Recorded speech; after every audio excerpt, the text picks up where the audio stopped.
Hello दोस्तों, स्वागत है आप सभी का।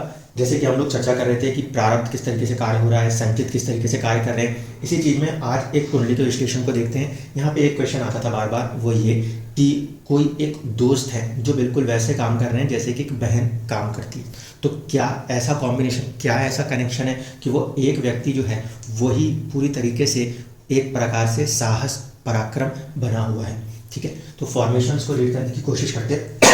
सबसे पहली कंडीशन कि जब हम प्रारब्ध की बात कर रहे थे तो हम सिक्स्थ हाउस को देख रहे थे। यहाँ पे अब हम कंडीशंस को देखना चाहते हैं इन टर्म्स ऑफ रिलेशंस, जहाँ पे इमोशंस की बात उठेगी। ठीक है, देखिए सबसे पहली कंडीशन कि जब कभी भी रिश्ते बन रहे होंगे तो उसमें भावनाएं आएंगी और भावनात्मक रूप से कनेक्टेड होने के कारण ही व्यक्ति एक दूसरे को कहीं ना कहीं सपोर्टेंस दे रहे होंगे।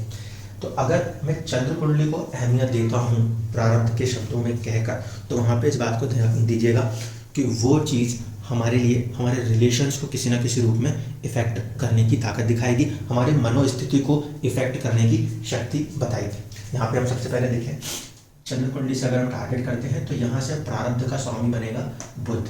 ठीक है, 6 घर आगे यहाँ से गिनेंगे तो ये छठा घर है जो कि स्वामी बनेगा व्यक्ति के लिए उसके प्रारब्ध का। मनोस्थिति के पॉइंट ऑफ व्यू से अगर देखा जाए तो ये सेकंड हाउस लगन कुंडली का है, जहाँ पे केतु बैठे हुए हैं और वहाँ पे एक 6 नंबर की राशि है। बहुत स्ट्रॉन्ग प्रारब्ध की राशि वहाँ पर बरकरार थी।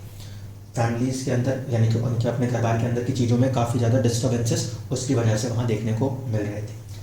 चंद्र कुंडली में जब हमने पहला फैक्टर उठाया प्रारब्ध का और ये सेकंड हाउस के साथ जुड़ा, इसका मतलब कोई एक फैक्टर इफेक्ट बहुत स्ट्रॉन्ग है उस चंद्रमा में जो कि घर के फैमिली के अंदर से कनेक्ट करेगा। सर्टेन डिस्टर्बेंसेस आएंगे, केतु जैसी ग्रह की ऊर्जा वहाँ पे काम करेगी। दूसरा, चंद्रमा से 11th हाउस पे आ रहा हूँ सीधे सीधे, क्योंकि क्वेश्चन का आंसर फ्रेंड को लेकर है।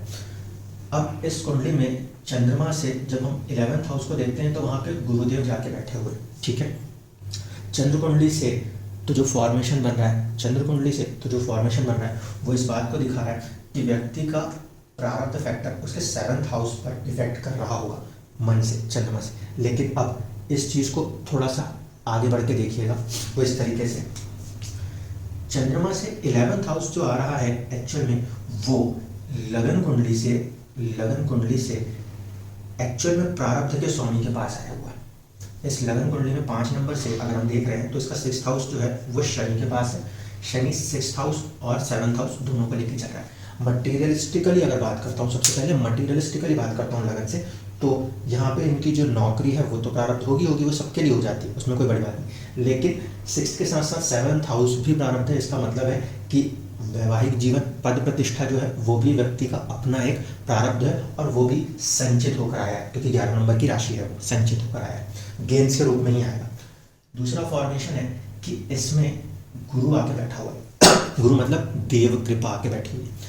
ये देव कृपा जो आके बैठी हुई है ये लगन कुंडली से 5th हाउस ऑफ एजुकेशन, ये 5th हाउस है ऑफ एजुकेशन, ये 8th हाउस है ऑफ ट्रांसफॉर्मेशन, इसको लेकर बैठी हुई है। तो यहाँ पर जब कोई दोस्त बना, एजुकेशन के माध्यम से आया, पढ़ते पढ़ते साथ में आया और वो व्यक्ति जीवन के अंदर बदलाव के समय पर खड़ा हो गया, बाहर जाने का जब मौका मिला तो वो दोस्त खुद बाहर जाता है और वहाँ जाने के बाद कुछ परिस्थितियाँ बनती हैं जिसके कारण व्यक्ति को बाहर जाना पड़ता है।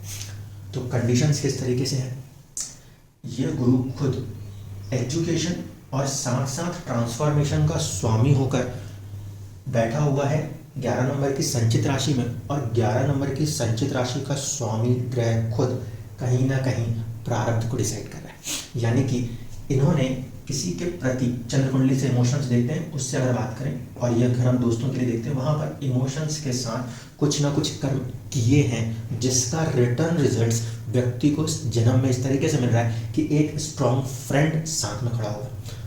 चंद्रमा से क्योंकि हम इमोशंस एंड रिलेशंस देखते हैं, इसलिए पहले यहाँ पे चंद्रमा से दिखा है कि व्यक्ति इमोशनली किसी के प्रति कितना कुछ करना चाहता है। दूसरी चीज़, लगन से अब आके देखें तो लगन में इस जगह पर 3 नंबर की राशि है, 3 नंबर की राशि, 6 नंबर की राशि, 9 नंबर की राशि और 12 नंबर की राशि, ये एक्चुअल में फिक्स्ड प्रारब्ध कहीं ना कहीं बता रहे होते हैं। तो फ्रेंड्स हाउस में पहले तो फिक्स्ड प्रारब्ध की राशि आके बैठी है। ठीक है, दूसरा उसका स्वामी उठा लें, उसका स्वामी बैठा है तीसरे भाव में जाके, जहाँ पे कि वो बता रहा है साहस और पराक्रम को दिखाने की कोशिश करेगा। ठीक है, उसका संबंध बन रहा है शुक्र के साथ, शुक्र की राशि में। शुक्र के साथ, शुक्र की राशि में उसका संबंध होने की वजह से बुध तो बेसिकली जेंडर में न्यूट्रल माना जाता है, लेकिन शुक्र के प्रभाव में फेमिनिन फ्रेंड, फीमेल फ्रेंड वो जो है वो सपोर्टेड बन जाएंगी, क्योंकि शुक्र को हम फीमेल्स के रूप में देखते हैं। तो यहाँ पे ये फैक्टर आ रहा है जो कि किसी ना किसी रूप में दिखाएगा एक रिलेशन को, जो कि 7 नंबर की राशि भी है। तो फ्रेंड्स के साथ एक स्ट्रॉन्ग रिलेशन यहाँ पे बनता हुआ नजर आ रहा है, जो कि व्यक्ति को कहीं ना कहीं खुद में स्वयं में सूर्य है फर्स्ट हाउस, उसको उठाने की कोशिश करेगा, और साथ ही साथ इसके स्टेटस और इसके करेज को, थर्ड हाउस को, और साथ ही साथ आप ये देख लीजिए कि इसमें 10th हाउस को भी उठाने की कोशिश करेगा। तो इस तरीके से कोई एक फॉर्मेशन, पहले तो प्रारब्ध की राशि सेट किया कि कोई ना कोई को भेजा जाएगा, दूसरा चंद्रमा से इस फॉर्मेशन को सेट किया कि वो रिलेशंस किस तरीके से बनेंगे और किस तरीके से चेंज ओवर करने की कोशिश करेंगे। उम्मीद करता हूँ टॉपिक थोड़ा सा टफ टाइप का है, समझने में प्रॉब्लम्स आप लोगों को हो रही होंगी, लेकिन पीछे के वीडियोस को एक बार ध्यान से समझ लीजिए और वहाँ से ये देखिए सूर्य आत्मा है, आत्मा के लिए अलॉटेड चीज़ें वहाँ से आप स्पेसिफाई कर लेंगे। चंद्रमा मन है, मन इमोशंस, फीलिंग्स, रिलेशनशिप्स, इन सारी चीज़ों को कहीं ना कहीं कंट्रोल करने की ताकत रखता है, उसको या माइंड की पावर को समझ लेंगे, वो भी वहाँ कहीं पर व्यक्ति के पास आपको नजर आएगी। चंद्रमा माइंड है, माइंड की पावर भी आप यहाँ से कनेक्ट कर पाएंगे। दूसरा फैक्टर जो इंपॉर्टेंट फैक्टर होता है वो हमारा लगन होता है, इसीलिए मटेरियल प्रोस्पेक्ट में लगन से 6th हाउस का लॉर्ड एक स्ट्रॉन्ग कॉम्बिनेशंस बताएगा। रिलेशनशिप्स के लिए जब हम बात करेंगे तो चंद्रमा और चंद्रमा से होने वाले जो भी फॉर्मेशंस हैं वो बताएंगे, और आत्मा के एस्पेक्ट से हम बात करेंगे तो सूर्य से वो सारी चीज़ों को आप कनेक्ट कर पाएंगे। फोकस इन सभी ग्रहों से 6th हाउस और फिर उस 6th हाउस के लॉर्ड की दूसरी कोई प्लेसमेंट्स भी होंगी उनको समझिएगा। जैसे कि इस कुंडली में अगर रिलेशनशिप को देख रहे हैं, चंद्रमा को देख रहे हैं, तो उसका एक प्रारब्ध जो बना हुआ है ना वो बरकरार है आपके, ये तो 6th हाउस हुआ चंद्रमा से, और एक प्रारब्ध बना हुआ है इनके 11th हाउस से। ठीक है, वो रिलेशनशिप में ये जो प्रभाव यहाँ पे बना था उसकी वजह से बड़े भाई और उनके स्वास्थ्य में कुछ चुनौतियाँ जीवन के अंदर थी, वो प्रभाव काम कर रहे थे। रिलेशनशिप्स के अंदर बात कर रहा हूँ तो उस तरीके से आप उस चीज़ को देख सकते हैं कि वो प्रारब्ध का स्वामी एक भाव के साथ साथ किसी और भाव का भी स्वामी होगा, वो उसको भी इफेक्ट करेगा। रिलेशंस के हिसाब से फैमिली इफेक्ट हुई, और साथ साथ वही प्रारब्ध का स्वामी 11th लॉर्ड बना तो बड़े भाई के स्वास्थ्य में कुछ चुनौतियाँ आई जो कि इनको भी फेस टैकल करनी पड़ रही। सूर्य से जब हम देखेंगे, सूर्य से हमारे पास गुरु मिल रहा है, आत्मा से जब हम देख रहे हैं तो हम गुरु को देख रहे हैं, इसीलिए जब गुरु का फैक्टर यहाँ पे काम कर रहा है तो एजुकेशन को लेकर चल रहा है इस लगन कुंडली में, और ट्रांसफॉर्मेशन को लेकर चल रहा है। ठीक है, तो आत्मा के पॉइंट ऑफ व्यू से अगर हम देख रहे हैं उस कंडीशन में जो प्रारब्ध बन रहा है उसका ही स्वामी कहीं ना कहीं पंचम, प्रेम, संतान और एजुकेशन, इसको भी साथ में लेकर चल रहा है, वो भी अपने प्रभाव उस तरीके से दिखाने की कोशिश करेगा।